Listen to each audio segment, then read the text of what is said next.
Спри да се сравняваш с хората в социалните мрежи. Да вземем, например, ето тази снимка, на която съм аз. Но нека ти покажа една друга снимка, на която също съм аз. Ето тази.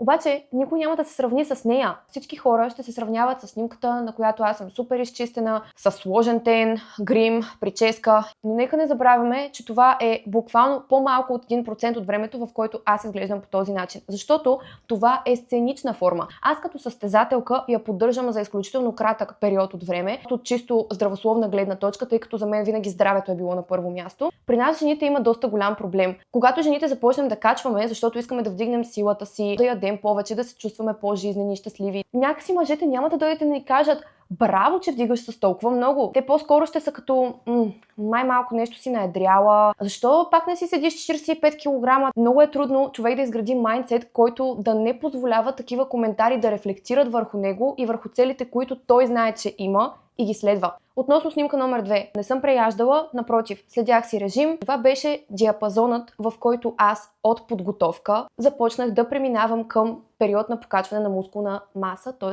бълк. Аз имам страшно много проблеми с стомаха си от доста време насам. Това са проблеми, които ми пречат малко или много. Но относно други неща, тялото ми се справя чудесно и съм му благодарна. Имала съм моменти, в които буквално съм като бременните. Виждам някоя жена, която е като: аз съм в 6-тия месец, и аз си поглеждам корема в този момент.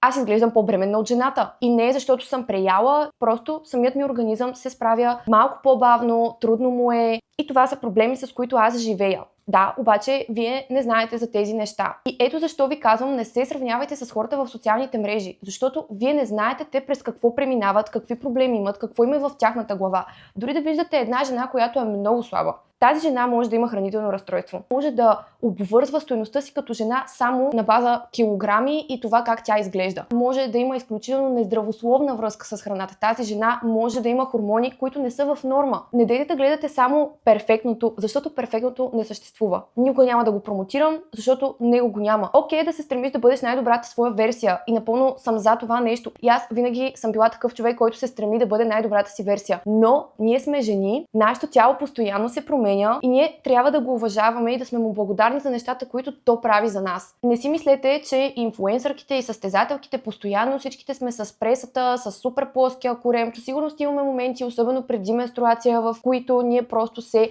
подуваме, не се чувстваме окей. Инстаграм не е реалният живот. Правете най-доброто за вас, обичайте се такива каквито сте и бъдете благодарни на себе си за малките стъпки, които вие предприемате всеки ден към това да станете един по-добър човек. Бъдете здрави, не се сравнявайте с хората и бъдете благодарни на тялото си за всичко, което прави за вас. Последвайте ме за още такива видеа.